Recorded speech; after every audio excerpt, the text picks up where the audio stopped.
এখনো পর্যন্ত দেশ মাদক মুক্ত হয় নাই, দুর্নীতি মুক্ত হয় নাই, চাঁদাবাজ মুক্ত হয় নাই, সিভি নিয়ে বেকারের অফিসের দরজায় দরজায় ঘোরা বন্ধ হয় নাই, জিনিসপাতির দাম এখনো পর্যন্ত কমে নাই। এই অভ্যুত্থানের মধ্য দিয়ে নতুন সরকার ক্ষমতায় এসেছে। অনেকে আমাদেরকে বলে আগে আমরা রিকশায় চলতাম, এখন নাকি আমরা গাড়িতে চলি। কিন্তু যারা এই কথা বলে তারা ভুলে গিয়েছে তারা আগে রিকশা চালাতো, এখন তারা প্রাণু গাড়ি চালায়। তাদের নিজেদেরকে প্রশ্ন করা উচিত, তারা যখন আগে ধান খেতে ঘুমাতো, তারা যখন ঢাকায় রিকশা চালাতো, এই কয়েকদিনের মধ্যে তারা এখন কিভাবে নিজের গাড়ি কিনেছে। মামলা দিয়ে, মামলা বাণিজ্য করে, সমাজে বিভাজন সৃষ্টি করে যে অর্থ তারা ইনকাম করেছে, বালু বাণিজ্য করে নদীর বালু কেটে নিয়ে তারা তালমহল করেছে।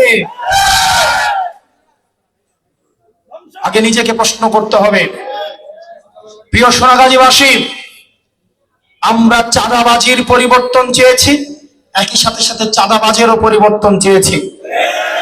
আমরা দুর্নীতির পরিবর্তন চেয়েছি, আমরা চেয়েছি দুর্নীতিগ্রস্ত যে ব্যক্তি তারও সমাজ থেকে চুক্ত হবে এবং দুর্নীতিরও চিরকালীন ভাবে এই সমাজ থেকে চুক্ত হবে। অত্যন্ত দুর্ভাগ্যজনক বিষয়, এই জিনিসগুলোর শুধুমাত্র হাত বদল হয়েছে। সোনাগাজীতে আগে একটা পক্ষ বালুর ব্যবসা করত, এখন আরেকটা পক্ষ বালুর ব্যবসা করছে। আগে একটা পক্ষ মামলা বাণিজ্য করেছে, এখন আরেকটা পক্ষ মামলা বাণিজ্য করছে। প্রিয় সোনাগাজীবাসী, ইতিমধ্যে আমার আগের বক্তারা বলেছেন দেশে এখনো পর্যন্ত কর্মসংস্থান নিশ্চিত হয় নাই। যেই চাকরির আন্দোলনের মধ্য দিয়ে এই গণ অভ্যুত্থান সূচিত হয়েছিল, আমার বেকার ভাইয়েরা এখনো পর্যন্ত তাদের কর্মসংস্থান আমরা নিশ্চিত করতে পারি নাই।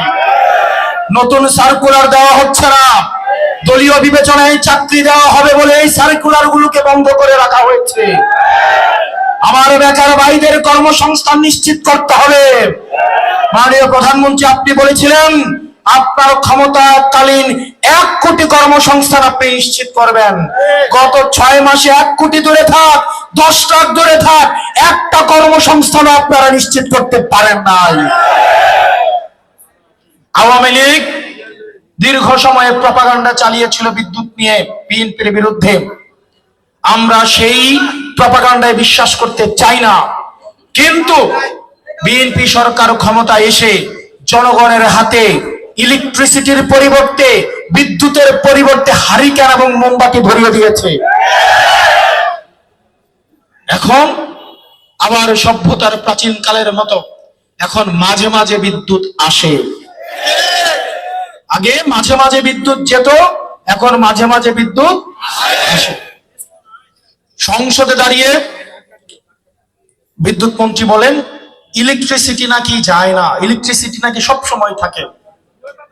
মাননীয় মন্ত্রী, জনগণের কাছে আসেন, এসি রুমে বসে সংসদের এসির মধ্য থেকে এসি গাড়িতে চড়ে এসি বাসায় থেকে জনগণের কষ্ট বোঝা যায় না। বিদ্যুৎ মন্ত্রণালয়ে বিদ্যুৎ যায় না, আপনার বাসায় বিদ্যুৎ যায় না, আপনার সংসদে বিদ্যুৎ যায় না, বিদ্যুৎ থেকে আমাদের বাংলার প্রত্যেকটা ঘরে ঘরে যায়। স্বরাষ্ট্রমন্ত্রী, উনার এলাকায় হচ্ছে মাদকের সবচেয়ে বড় হাব, উনার নিজের এলাকায় মাদক সিন্ডিকেটেও চুরবর।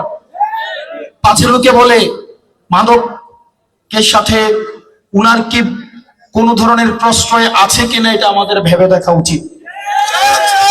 প্রত্যেকটা ঘরে ঘরে, প্রত্যেকটা সমাজে সমাজে মাদক যেভাবে ছড়িয়ে পড়ছে, কোন সুস্থ তরুণ প্রজন্ম বেড়ে উঠবে না।